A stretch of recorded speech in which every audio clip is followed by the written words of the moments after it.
ಇವತ್ತು ನೈಟು ನಮ್ಮೂರಲ್ಲಿ ಸೂರ್ಯ ಬಂದಿದ್ದ. ಇವತ್ತು ಬೆಳಗ್ಗಿನದ್ದು ಈ ಥರ ರೆಡಿಯಾಗಿ ಮನೇಲಿ ಮಾಡಿ ತಿಂಡಿ ತಿನ್ಕೊಂಡು ನೋಡ್ರಿ, ಈ ಥರದವ್ರು ನಿಮ್ಮ ಗ್ಯಾಂಗಲ್ಲೂ ಇದ್ದೇ ಇರ್ತಾರೆ. ವಾರಕ್ಕೆ 3 ಸತಿ ಬೈಕ್ ತೊಳೆಯೋರು, ಅವ್ರನ್ನ ಟ್ಯಾಗ್ ಮಾಡ್ರಿ. ATM ವರ್ಕ್ ಆಗಲ್ಲ ಅಂದ್ರು ದುಡ್ಡು ಹಾಕು ಅಂತ ರೋಸ್ತಿದ್ದ. ದುಡ್ಡು ಹಾಕೋಣ ಅಂತ ATMಗೆ ಹೋಯ್ದ್ವಿ. ಅಪ್ಪೇ, ಇದು ಯಾವ್ದೋ ಫ್ಲಾಶ್ ಬ್ಯಾಕ್ ರೆಬಲ್ ತರ ಅಂಬರೀಶ್ದು ಹಳೇದು ಅಕ್ಕಿ ಇಲ್ಲ ಬೆಳೆ ಇಲ್ಲ ಚಕ್ರ ಕತೆ ಇದಂಗಿದ್ಯಲ್ಲಪ್ಪೇ. ಆಮೇಲೆ ನನ್ನ ಹತ್ರ ಇರೋ 1.5 ಲಕ್ಷ ನೋಡಿ ತೋರ್ಸು ಅಂತ ಅಂತಿದ್ದ.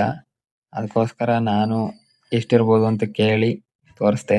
ಯಾವ ಮಟ್ಟಕ್ಕೆ ಶಾಕ್ ಆಯ್ತದು ಅಂತ ಅಂದ್ರೆ ನನಗೆ ನಂಬೋಕೆ ಆಗ್ತಾ ಇಲ್ಲ. ಶೇಕ್ ಆಗ್ಬಿಟ್ಟೆ ನಾನು. ಅಲ್ಲಿಂದ ಒಂದು ದೇವರಿಗೆ ಅಲಂಕಾರ ಮಾಡ್ಬೇಕಾಯ್ತು ಅಂತ ರೊಟ್ಟೆಲ್ಲ ಕುಯ್ಕೊಂಡು ರೆಡಿ ಮಾಡ್ಕೊಂತಿದ್ವು. ಆಯ್ತು, ಆಮೇಲೆ ನೋಡಿ guys, ಅಲ್ಲಿ ನೈಟೋ ರಾತ್ರಿ ಸೂರ್ಯನ ಆಗಮನವಾಗಿದೆ.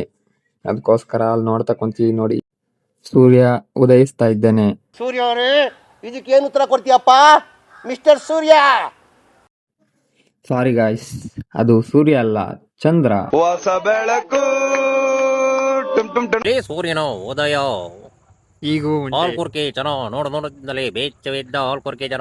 ಬಾಯ್ ಗುಡ್ ನೈಟ್, ನಮಸ್ಕಾರ. ಇವತ್ತಿನ ನಾಳೆ ಸಿಗೋಣ.